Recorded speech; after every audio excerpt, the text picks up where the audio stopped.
students, welcome to your online class. I hope that you all are doing well at your homes and you are keeping safe.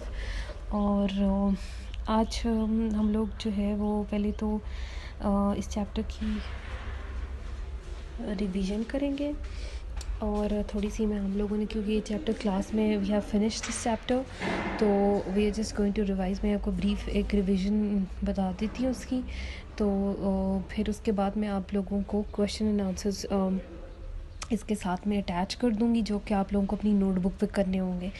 आपने जैसे हम लोग class में काम करते थे, you have to do the work as it is. You have to fill your indexes, you have to write the date on your index, you have to write the topic and you have to mention the topic. इसी तरह आपने, जब आप लोग class में काम करो, उसी तरह जैसे काम करना है, तो अपने चैप्टर का नाम लिखना है, क्वेश्चन आंसर्स करने हैं, मार्जिन लाइंस ड्रॉ करनी है। ठीक है, तो हम लोगों ने जो चैप्टर किया था उसका नाम था living systems. This is page number 37 of your books. इसमें हम लोगों ने किया था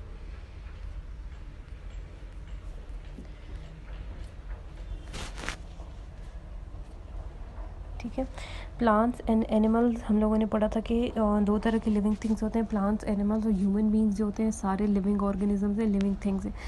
ठीक है, क्योंकि प्लांट्स जो और जितनी भी लिविंग थिंग्स होते हैं उनको they need water, air, sunlight and उनको ये चीज़ें चाहिए सर्वाइव करने के लिए। अगर इनको वाटर, एयर और फूड और लाइट नहीं मिलेगी तो वो सर्वाइव नहीं कर पाएंगे। इसी तरह जितने भी लिविंग थिंग्स हैं वो ग्रो करते हैं, वो चेंज होते हैं, वो रिप्रोड्यूस करते हैं और वो अपने आप को वो मूव कर सकते हैं। ठीक है, इसी तरह जैसे आप लोगों के लिविंग थिंग्स में जैसे प्लांट्स, एनिमल्स और ह्यूमन बींग्स, इनको किसी की हेल्प नहीं चाहिए होती रिप्रोड्यूस करने के लिए, मूव करने के लिए, ग्रो करने के लिए, खुद ब खुद मूव करते हैं और रिप्रोड्यूस करते हैं। Plants have limited because they are rooted in one place. ठीक है, प्लांट्स जो होते हैं उनका मूवमेंट डिफरेंट तरह की होती है, वो क्योंकि वो रूट्स होती हैं उनकी, तो वो रूट्स की वजह से वो कहीं मूव नहीं कर सकते एक जगह दूसरी जगह, वो एक ही जगह पे रह के मूव करते हैं और वो उनका मूवमेंट डिफरेंट तरीके से होती है। ठीक है, इसी तरह हैबिटेट क्या होता है? हैबिटेट वो जगह होती है, वो घर होता है जहाँ एक एनिमल और प्लांट या फिर जो एक इंसान है वो वहाँ पे रहता है, उसको कहते हैं हैबिटेट। ठीक है, तो डिफरेंट एनिमल्स के डिफरेंट हैबिटेट्स हैं, इंसानों के डिफरेंट हैबिटेट्स होते हैं, प्लांट्स के जो होते हैं वो डिफरेंट हैबिटेट्स होते हैं। जैसे डेजर्ट, जैसे कैमल होता है तो उसका डेजर्ट हैबिटेट जो होता है वो एक डेजर्ट होता है। ठीक है, इसी तरह हम लोग जो है साइंटिस्ट ने क्या किया, साइंटिस्ट ने डिफरेंट जितने भी ऑर्गेनिज़म्स है, जितने भी लिविंग ऑर्गेनिज़म है, उनको डिफरेंट ग्रुप्स में डिवाइड कर दिया। जैसे एनिमल्स को उन्होंने डिफरेंट ग्रुप्स में डिवाइड कर दिया उनकी डिफरेंसेस और सिमिलैरिटीज़ की बेसिस पे, यानी कि वो कैसे एक जैसे हैं और कैसे मुख्तलिफ हैं। अगर वो एक जैसे हैं तो साइंटिस्ट उनको एक ग्रुप में डाल दिया। जैसे बर्ड्स होते हैं, बर्ड्स क्योंकि दे ले एग्स, उनके फेदर्स होते हैं और तो वो उनको एक ग्रुप में डाल दिया। तो जितने भी ऐसे जानवर जो कि जिनके फेदर्स होंगे वो अंडे देंगे और वो रेप्टाइल्स होंगे, तो उन्होंने वो एक उसमें रेप्टाइल्स नहीं होंगे, सॉरी, वो अंडे देंगे और वो फ्लाई करेंगे, उनके विंग्स होंगे, तो वो बर्ड्स की कैटेगरी में आ जाएंगे। जैसे पैरट है, स्पैरो है, वो दोनों एक कैटेगरी में उनको डाल दिए क्योंकि वो सिमिलर है। अब बर्ड्स की कैटेगरी में हम लाइन को नहीं डाल सकते क्योंकि लाइन अंडे नहीं देता और लाइन फ्लाई नहीं कर सकता, उसकी फर होती है, उसकी फेदर्स नहीं होते। ठीक है, इसी तरह क्लासिफिकेशन सिस्टम जो है वो कौन सा था? क्लासिफिकेशन सिस्टम ये एक साइंटिस्ट था, कार्ल लिनियस, जिसने पहली दफ़ा ये 18th सेंचुरी में लेकर आया था।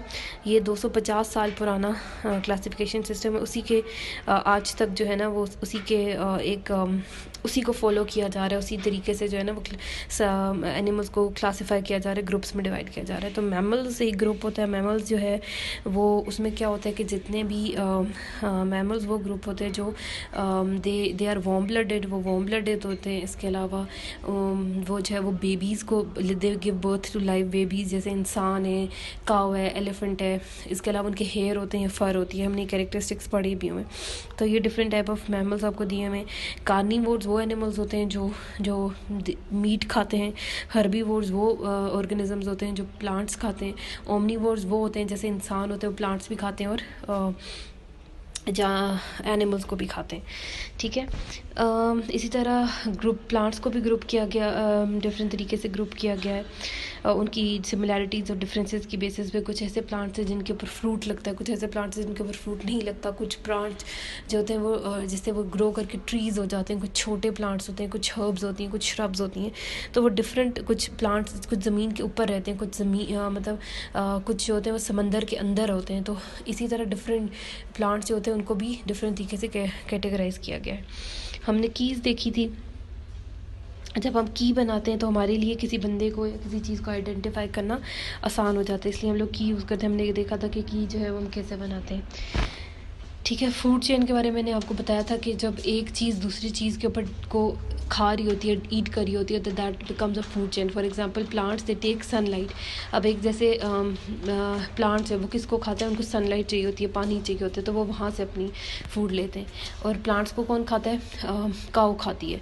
प्लांट्स को जो होती है कुछ जैसे घास होता है उसको काऊ खाती है, फिर काऊ को कौन खाता है, इंसान खाते हैं। और इंसानों को जो होता है वो जैसे टाइगर खा जाता है।